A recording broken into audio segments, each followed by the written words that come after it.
ზოგი შეიძლება ასე დაადაპტირდეს. თქვენზე დამოკიდებული, ამიტომ ჩვენ რა თქმა უნდა ქრისტიანები ერთმანეთს ულოცავთ რომ მრავალს დაესწარით ჯანმრთელად, ბედნიერებად, მაგრამ სინამდვილეში ჩვენ თავარი გავისწრება რომ არც მრავალი წლის დაწყება არის ისეთი ძალიან დიდი განსაზღვრელი და აუცილებელი და არც ჯანმრთელობა არის თავარი, იმიტომ რომ ერთიც და მეორეც, ანუ ჯანმრთელობაც და წლებიც განქარდება და როდესაც ჩვენი ჯანმრთელობის რესურსიც და წლების რესურსიც ამოიწურება. ამიტომ ესე ვთქვათ, რაც გვინდა რომ მუდმივად გქონდეს, ანუ კაი ჯანმრთელობა და მრავალი წელი ცხოვრებისა, იმას ვუსურვებთ ხოლმე ერთმანეთს ხოლმე. სინამდვილეში უფალი უფრო მეც გვირდება. უფალი გვირდება, რომ თქვენ არასდროს არ მოკვდებით. თქვენ არათუ არ მოკვდებით, არამედ თქვენ შეგიძლიათ რომ ჩემთან მოხვიდეთ. არათუ ჩემთან მოხვიდეთ, თქვენ შეგიძლიათ რომ ღმერთები გახდეთ. არა თქმა უნდა, ბუნებითი ღმერთი, არამედ მადლისმიერი. ამხელა უდიდესი პერსპექტივა მოგმადლა თავისი განკაცებით, თავისი ჯვარცმით, თავისი საფლავში დაფრით და მესამე დღეს აღდგომით და ამაღლებით უფალმა და მარჯვენა დაждომი ღვთის მამისა გვერდზე ამ ყველაფრის განხორციელებით იესო ქრისტემ ჩვენ ასეთი უდიდესი პატივის ესე ვთქვათ ღირსი გავხადა. ჩვენ მოწოდებული ვართ სწორედ რომ ღმერთები გავხდეთ. ამიტომ არათუ არ მოკვდებით, არათუ ჩვენ მრავალი წელი ვკითხავთ, ეს აი ამისკენ უნდა მივიწყოდეთ. ეს არის ჩვენი პირველადი მიზანი და უმთავრესი მიზანი. რა თქმა უნდა, ბევრი კამათობს და ბევრი დაობს რომ როგორ შეიძლება ვთქვათ ერთმანეთს ულოცავდეთ თუნდაც ამ საერთო დღესასწაულს, ახალ წელს. იცით ეს ამაზე მე ხშირად მithქვამთ, ბევრჯერ მithქვამთ თქვენთვის და ბევრნაირი შეხედულება არსებობს, უნდა ულოცავდეთ თუ უნდა ულოცავდეთ ქრისტიანები მარხვაში უნდა ხიარულობდნენ თუ არ ხიარულობდნენ. რაც შეეხება ჯერ ხიარულობას და აი ხასაზე ყოფნას თუნდაც, ხო? ვინ თქვა რომ მარხვაში ადამიანი უნდა ტიროდეს? ხა თუ ლაპარაკი იმაზე რომ მარხვა არის იმისთვის რომ ისე თქვა ადამიანი ჩაფიქრდეს და სინამდვილეში იყოს ეს ის მდგომარეობაა, როცა არათუ მარხვაში ამეთ ქრისტიანი ნებისმიერ პერიოდში ხსნილი იქნება თუ მარხვა იქნება, ყველა პერიოდში უნდა ჩაფიქრებულიც უნდა იყოს და სინამდვილის განცდაც უნდა გქონდეს. იმიტომ თუ რომ მარხვაშია მარტო აუცილებელი ეს პისებები, მაშინ გამოდის ხსნილში უნდა ავიშვათ მაშინ და ესე იგი არც თან უნდა გქონდეს და არც ესე ვთქვათ ჩაფიქრებული მდგომარეობა, შეკრებილი მდგომარეობა საკუთარ თავისა. რა თქმა უნდა ასე არ არის. აბა მარხვა რა არის? მარხვა არის ის რომ ყველაზე მეტად უპირდები საკუთარ მდგომარეობას, შეიძლება ითქვას, მობილიზაციას ახდენ სულიერ ძალების და უფრო მეტად გინდა რომ რაღაცნაირად ესე ვთქვათ, უფრო მეტად ახლო იყო შემოქმედთან, თუნდაც შენი ამ პატარა სულიერი რაღაცა მობილიზაციით და ყვაწმით. მაგრამ ეს ახლა გამოიწ მაგრამ ეს მდგომარეობა ნიშნავს იმას, როცა თავი უნდა ჩამოგვტიროდეს და რაღაცნაირად ესე ვთქვათ, ნაცარი წავიყავოთ თავზე და გლოვაში ვიყოთ. არავითარ შემთხვევაში უფალი პირები გვეუბნება, როცა იმარხვიდე, რა უნდა გააკეთო, ევროპასები გამომდინარეობს თავს ზეთი წაისვიო, ანუ თავს ზეთი წასმა იქაურ ტრადიციებში ნიშნავს, რომ მოიწესრიგე თავი, იმიტომ როცა ტვერიანი ისე ვთქვათ გარემო არის იქ, როცა მიდის სტუმარ ადამიანი თავზე ზეთს ისვამს, ანუ წესრიგდება. ანუ უფალი გვეუბნება, რომ შენ რაღაცა გლოვიარეთ დაძებს ჩასმული კი არ უნდა ეჩვენო ხალხს, არამედ მოწესრიგებული უნდა იყო და ნუ მწუხარი, არამედ ხიარული უნდა იყო და მოწესრიგებული. ამას გეუბნება. და არ უნდა მახვილდეს დასანახად, ვიღაც როგორი ღვაწლში ხარ ადამიანი და როგორ და შესაძლოა მწუხარებაში ეს ტვირთი გაწევს რაღაცა ეს მარხვის, მოცვის რაღაცა მოღვაწეობის და აი დამაშორალია მოღვაწეობაში ეროვნულ, ესე იგი სადღა გწამია გართობისთვის და სიხარულისთვის, რომ ადამიანს მილოცოს კარგ ქრისტიანმა ახალი წელი. ეს ერთი პოზიცია ამ დროს როგორი ფსიქოლოგიური პოზიცია, როგორი უნდა გადახეთ რომ უფალი სხვა რამეს გვენა პირიქით რა, როცა ვახულობო პირიქით თავიც უნდა დაიბანო, მოწესრიგდე, ბედნიერი უნდა იყო. თუ კი ვიღაცების ტანჯვა არის მარხვა და უბედურება არის, მაშინ მე ესეთი ქრისტიანობა მე არ მესმის. მარხვა არის სიხარულის მომენტი, თუ მე მიხარია ჩემთან ურთიერთობა, თუ კი მიხარია ურთიერთობა, მაშინ მე ეს ტანჯვას არ უნდა მანიჭებდეს. პირიქით, მარხვა სიხარულისაოცა ვამბობ ჩვენ, მარხვას დაწყებას ულოცავდნენ ერთმანეთს მაები. რატო? იმიტომ მიხარია, და ვისაც მე მინდა ყოფნა, უფრო მეტად ვცდილობ რომ ვიყო აქვე ამ წუთას ჩემს ცხოვრებაში, მიწიერ ცხოვრებაშიც და ეს თუ სიხარული არის, სადღაც წუხარება. ეს ერთი მომენტი წუხარების განკითებისა მარხვასა შინა. ეხლა მეორე მომენტი. თუ კი მე და მიზანი მარხვისა, ლოცვისა, ეკლესიური ცხოვრებისა არის დიახ სიხარულის განცდა არის და მოღვაწეობა რა თქმა უნდა, ეს მოღვაწეობა რაზე გადის? ადამიანის მსახურებაზე, ადამიანის სიყვარულზე და ღმერთის სიყვარულზე. როგორც უნდა გიყვარდეს ღმერთი ყველანაირად, ყოველთა სულით და ყოველთა გულით და ყოველთა გონებით და შენით და ძალით შენით და ასევე უნდა იყოს ადამიანი, ანუ მოყვასი შენი უნდა გიყვარდეს. და უდესაც დაგუშვათ და მიუხედავად იმისა, რომ ეს ახალი წლის ფენომენი ჩვენში რა ემოციებს იწვევს და რა სტერეოტიპების მომტანი არის და მესმის, რომ ეს ჩვენი საზოგადოებისთვის, ჩვენი ერისთვის, უმრავლესობისთვის არის მარტოოდე გასტრონომიული ზეიმი, ესე ვთქვათ, და ფუსფუსი და რაღაცა, აი, თქვენ შეამჩნევთ ალბათ, ხო, ეს ბოლო პერიოდი რაღაც განსაკუთრებული დიდი საცოლებია კალათში რაღაცა და მე სულ აღკვეთებული ვამბობ, რომ რით ვერ შეიძინეს პროდუქტები და რით ვერ გაასყდა მათი ბრძოლები, მაგრამ კი ბატონო, ესია სამწუხაროდ, რომ ხალხი ფუსფუსებს რაღაცას ყიდულობს მოსლებაზეა, რომ არ იკაჩხარა რაღაცა გასაგებია, რომ ეს მანკიერებაა, და ამას ვიცით მანკიერი ფარი არის, ეს მართლა გასტრონომიული ზეიმი არის, ესე ვთქვათ და არასწორია პრინციპში რა, იქ და აქვე შემოდის ხოლმე კალენდრის საკითხი ხოლმე ამ გასტრონომიული მისგან, რომ აი ბატონო ახალ სტილზე და ორ ძველ სტილზე და ანუ თავარი მაინც ჭამას დაიყვანება, კუძზე დაიყვანება ხოლმე ეს ყველაფერი საბოლოო ჯამში რა. ფაქტია ეს არის ეს მანკიერებაა, მაგრამ ამის მიღმა რომ გავიდეთ და ამას რომ ესე ვთქვათ დავშორდეთ აი ამ გასტრონომიას ესე ვთქვათ ერთი წუთით მაინც თუმცა მაინც არ შორდებით, მაგრამ მაინც ვთქვათ ხო? ბევრი სტერეოტიპია არის ვთქვათ, რატო უხარია ჩვენ საზოგადოებას მაინც ხო? მაგალითად დასავლეთ სამყაროში ვთქვათ ახალი წელს და ჩობა უხარია.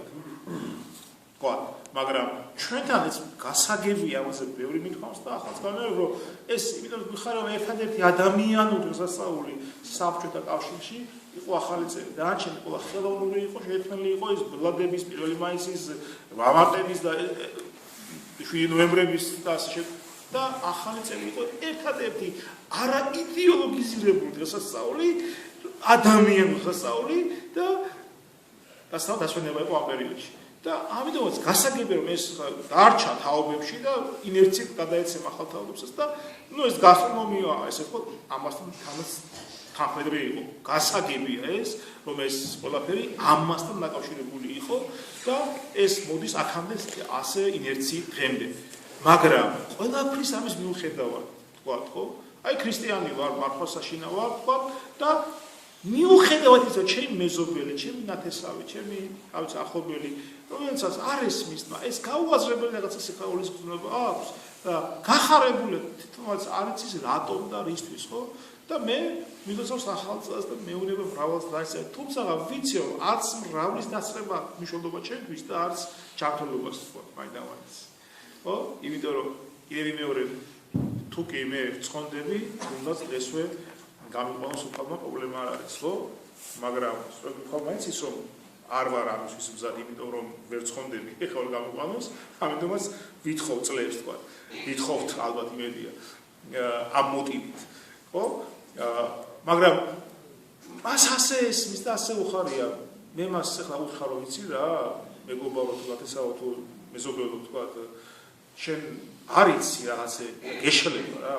შენ საერთოდ ჩამოფრინგი საერთოდ როგორ პლანეტიდან და საერთოდ ნუ მიშლი ხელს რა ჩემს წუხარებაში, მარხვაში ვარ რა. ეს არის ქრისტიანობა?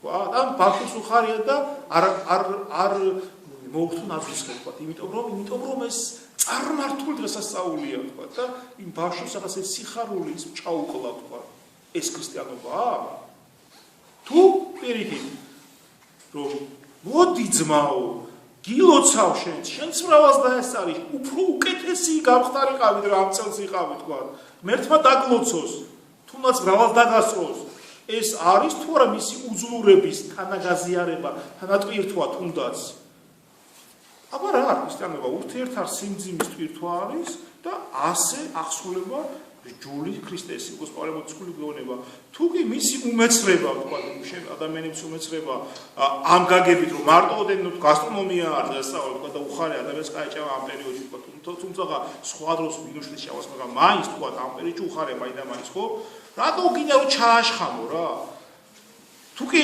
უფალი ადამიანის მოქცევა სურს და მიყვანება თავისთან და როგორ მოქმედებს სხვა როგორია ყველა ადამიანის გულებში და ყველა ადამიანის გულთან იმიტომ მიდის უფალი და ისე მიდის და ისე განახორციელებს უფალი ამ ისე თქვა ფერისცვალებას ადამიანისას ვისაც უნდა თქმა უნდა როგორც მას ესმის ეს სამყარო ისმი თქვათ მაღალ ინტელექტუალ ადამიანს თქვათ ცოტა აი ამ ინტელექტუალური რაღაც წიასვლებით მიიყვანს თავისთან თქვათ გაუძლებელი ადამიანს უფრო მარტივად და ნიტონი რწმენით მიიყვანს თქვენ ხომ არ გავიცდებათ მაგრამ თუნდაც მოგების ისტორია შობის ღამეს შობას როცა გამოჩნდა შობის მასკოზე გამოჩნდა მოგების თავზე და მიიყვანა უფალმა ისინი თავისთან როგორ მოხდა მათ მიყვანება მათ რომ ანგელოზი გამოსხდებოდა თქვა ან სხვა რაღაცა თქვა და მოდით წავოდით და იხილეთო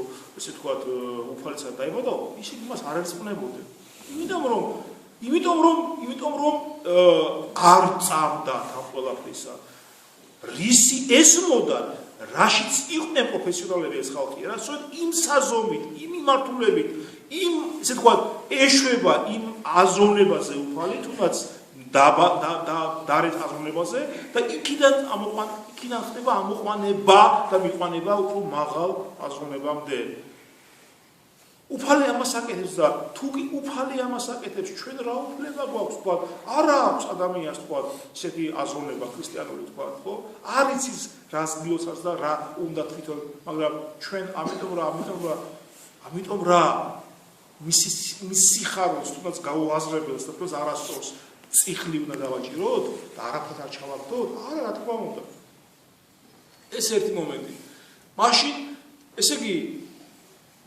სწორი მიდგომა როგორი არის? სწორი მიდგომა არის, რომ რა თქმა უნდა გაიზიარო ის სიხარული, თუნდაც არაფერს ვერ ეხმობოდეს ის სიხარული, მაგრამ გაიზიარო და ამ შენი თანაგაზიარებით, ამ შენი ესე ვთქვათ თანადგომით ვინც იქნებ ის ადამიანი დაფიქრდეს ოდისღაც, მას აქვს შანსი დაფიქრდეს, მაგრამ სხვა შემთხვევაში მორალის და ლექციის ქრისტიანობის წყალებში წაკითხვის შემთხვევაში მას შანსი აღარ აქვს უკვე რომ ის ოდისმე გახდეს ქრისტიანი.